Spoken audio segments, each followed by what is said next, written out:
what advice do you have for whether it's a startup or a big technology company that's trying to figure out how do I engage the neurodiversity community? I mean, I shouldn't give this away because I should ask people to pay me for this knowledge, but it's so simple and I'm so invested in this actually happening that the biggest thing is just to involve these populations in the building of these products. And a lot of people are probably listening or watching and thinking, well, yeah, that makes sense. It doesn't happen in the disability space. I just see it over and over again. And I get why. I'm empathetic with why people get excited. Maybe they have a tech background or maybe they have a child and they have an idea and they're going to build it. And I always look at it early on and I look at who's behind it. And I'm like, yeah, if you don't have any of the users involved at the beginning, you're going to spend a lot of money and it's going to fail. And it happens again and again and again. And I'm just thinking, if you just spend a little bit of money and decided around the end user, you could be making lots of money. I want people making lots of money on tech products that actually help people, but it's just funny that I see it again and again. Yeah, these are some of the folks we're actually talking with at South by Southwest, the Center for Applied Special Technologies CAST. Shout out to Lindsay Jones, Dyslexic Edge, just two organizations that we've talked to, and they're eager as well. I think what seems to be a challenge that we have not fully addressed is there's still gatekeeping around AI and technology. And I think people feel intimidated when they don't have the technical background or expertise.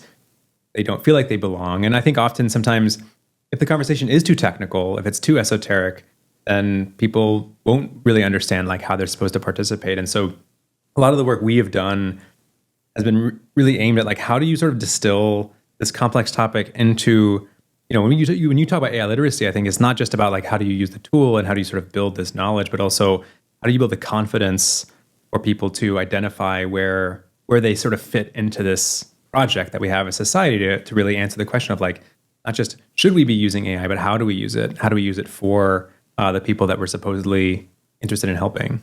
Yeah, I wonder if some of that gatekeeping is just nervousness because it's an emerging kind of market. I mean, you don't see Coca-Cola nervous about whether or not their consumers are educated about the ins and outs of carbonated beverages and how that's made.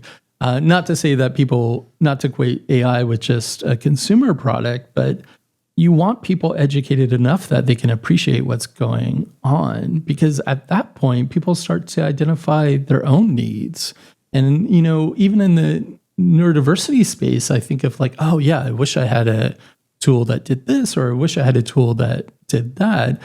I'm not going to go out and build that product, but just knowing a little bit about AI and realizing, oh yeah, that AI is something that could help with that. I don't know how, but I could talk to other people and maybe get them excited about like, hey, you want to make some money? This is something that I need. Maybe you want to research if other people need this as well. You might have the technical expertise to do this. I again go back to the critical need that I see in meeting with companies is really to have a workforce that is educated about how to think about things. And to give you an example, I remember meeting with a tech company, I won't mention who they are, and I was trying to sell them on job opportunities for graduates of the program that I teach in. So autistic students who are graduating had incredible skills. And I remember the executive at the tech company said, yeah, autism, that's great. I get it. Neurodiversity, that's great.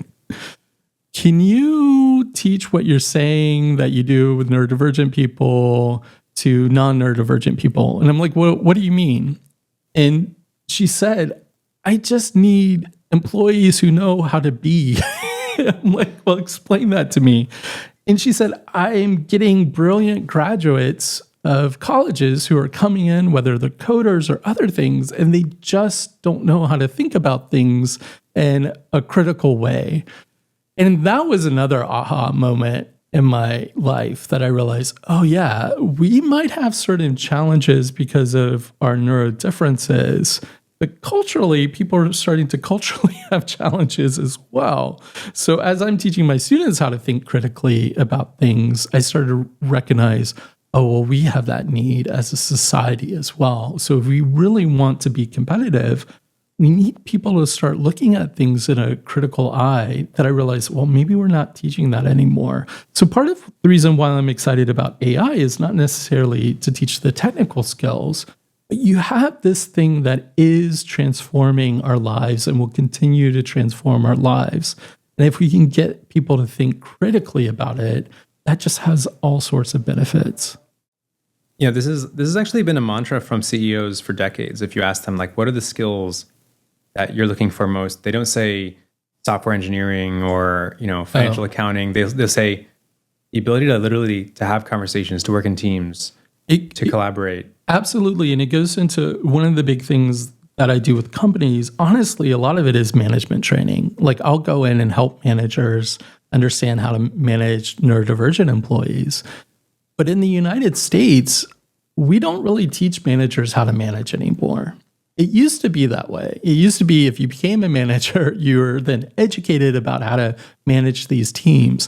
Now we promote people to management positions and we don't equip them at all. We just kind of throw them in there. And so a lot of what I do is, yes, helping people understand how to manage neurodivergent employees, but it's really about how to manage kind of all employees as well. Same things with my neurodivergent students is I'm realizing that, yeah, I teach them how to work with their teams, but I think a lot of people kind of need help with this as well.